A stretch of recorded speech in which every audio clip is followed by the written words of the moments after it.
What is the best way to include relevant humor in your speeches? What are some do's and don'ts of humor in speaking? That is the subject of this week's dose of public speaking medicine.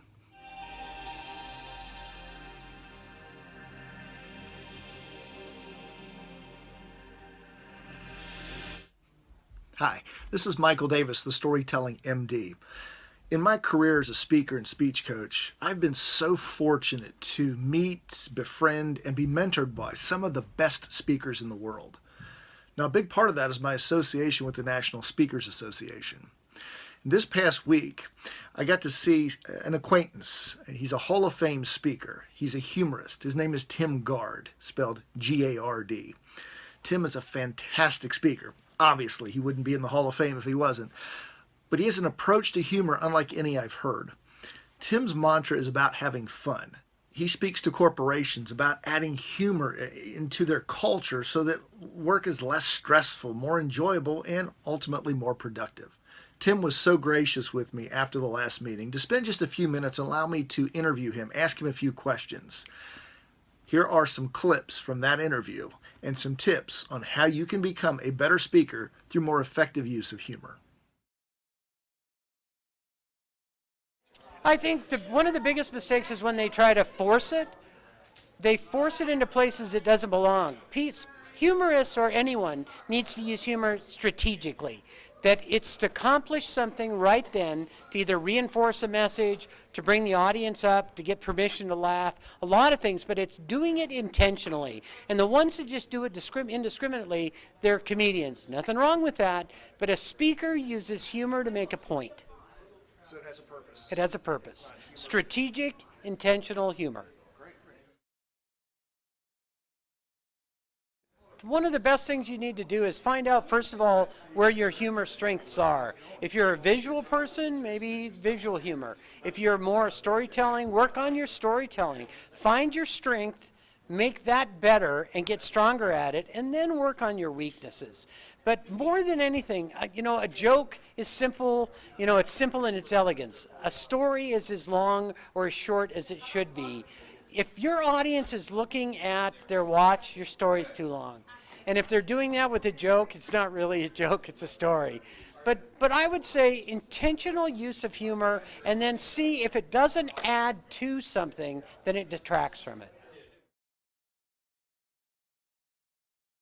Starting a speech with a joke, I believe, is a mistake, because we need to get permission from the audience for them to laugh. And the more they know us, the more likely they are to laugh, and how much they'll trust us. You can get people laughing with the right joke, but I would say to you, more than anything, if it's connecting as quickly as you can. Speakers, we have a really short time to get connected to our audience. We don't have the weeks the way some trainers do. We have 45 minutes to 30 minutes. The quickest way you can do that is usually by saying something that relates to the audience and that you can give context to what they do. If you can make it funny, that's a bonus. Understand what they do and get them to accept you for a short time. That's going to be a better start than some lame joke that people laugh at more like it's a car accident than anything else. So any prop that adds to your program is a positive. Anything that detracts from it or distracts from it is to be left out. If it adds to, then use it. But the props that are small or difficult to see, if your audience can't see it, then they're just getting more frustrated. You want to be able to have things that also have good context in that everybody knows what they are. I have a foam letter I, it's a red eye.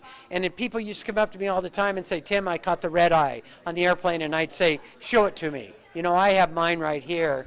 And we'd both laugh. But both of us understood what the red eye was. And I think that the Reader's Digest would be, if it adds to your program, add the prop in. The visual help. If it doesn't, then definitely take it out.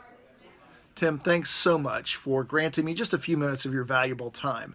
You are an excellent representation of what NSA is all about, helping each other grow as speakers so that we can all have a greater impact on the world. If you'd like to learn more and dive deeper into this subject of humor in public speaking, visit Tim's website, It's timgard.com, listed right down here. There you'll pick up or have the opportunity to pick up several tools. First of all, his books, articles about humor and speaking.